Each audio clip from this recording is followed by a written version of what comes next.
নবীদের বৈশিষ্ট্য হচ্ছে নবীরা যেখানে মারা যায় ওখানেই কবর দিতে হয়। জানেন এটা? বিষ্ণু ইসলাম মারা গিয়েছিলেন আম্মাজান আয়েশা রাদিয়াল্লাহু তাআলা আনহার ঘরে, ফলে ওখানেই বিষ্ণু ইসলামের কবর রয়েছে, ওখানেই কবর। এবং ওই কবর দেওয়ার পরেই ওই কবর দেওয়া ঘরের ভিতরে আম্মাজান আয়েশা রাদিয়াল্লাহু তাআলা আনহা যতদিন বেঁচে ছিলেন ওখানেই ছিলেন কবরের পাশে। এরপরে বাবা মারা গেলেন আবু বকর, বিষ্ণু ইসলামের পাশে কবর দেয়া হলো, বাবা আর স্বামীর পাশেই থাকলেন। এরপরে ওমরে ফারুক মারা গেলেন, ওনারও কবর দেয়া হলো। কিন্তু এখন তো আর বাবা আর স্বামীর সাথে পর্দা নেই, ওমরে ফারুকের সাথে তো পর্দা আছে। তো তখন তিনি ঘরটা হয়ে গেছে ছোট, তিনটা কবরে অনেক জায়গা স্পেস নিয়ে গেছে, এখন অল্প একটু জায়গা পর্দা টাঙিয়ে দিলেন ওমরে ফারুকের সাথে পর্দা হিসেবে ছোট্ট একটা জায়গায়, যতদিন বেঁচে ছিলেন ওখানটাতেই ছিলেন। ওমরে ফারুক যখন আমিরুল মুমিনিন খলিফা, তখন ছেলে আব্দুল্লাহকে পাঠিয়েছিলেন যে যাও একটা অনুমতি আগে থেকে নিয়ে রাখো আম্মাজান আয়েশার কাছ থেকে, যেহেতু ঘরটা ওনার, ওনাকে বলে রাখো যে আমি মারা গেলে যেন আমার দুই বন্ধু মুহাম্মদ সাল্লাল্লাহু আলাইহি ওয়াসাল্লাম এবং আবু বকরের পাশে যেন কবর দেয়া হয়।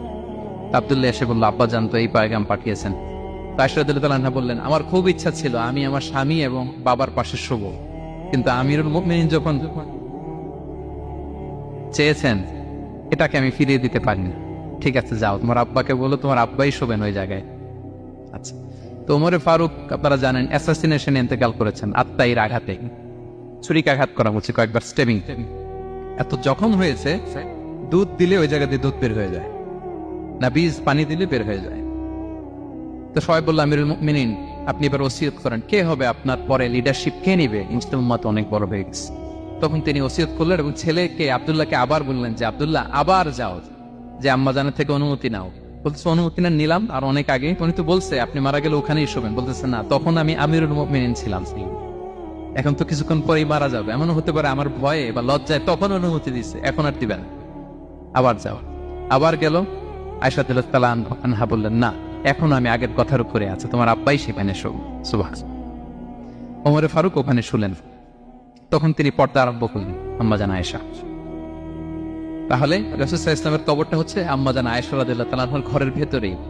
আপনারা মসজিদে নববী যারা ভিজিট করেছেন তারা জানেন যে আপনারা যখন কিবলামুখী হয়ে নামাজ পড়েন, বাম দিকে বিষ্ণু সাল্লাল্লাহু আলাইহি ওয়াসাল্লামের কবর, সেখানে রাসূল সাল্লাল্লাহু আলাইহি ওয়াসাল্লামের পাশে আবু বকর এবং ওমরে ফারুক রাদিয়াল্লাহু তাআলা আনহুমা শুয়ে আছেন। রাসূল সাল্লাল্লাহু আলাইহি ওয়াসাল্লামের কবর থেকে মিম্বার পর্যন্ত এই পুরো জায়গাটা রাউদাতুম মিন রিয়াদিল জান্নাহ, দুনিয়ার বুকে জান্নাতের একটা টুকরা।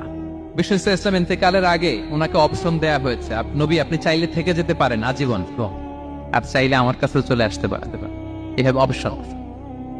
বিষ্ণু সাল্লাল্লাহু আলাইহি ওয়াসাল্লাম তার রবের সাথে সাক্ষাৎকে চুজ করেছেন এবং ইন্তেকালের আগে তিনি পড়েছিলেন আল্লাহুম্মা গফিরলি ওয়ারহামনি ওয়ালহিকনি বির রফিকিল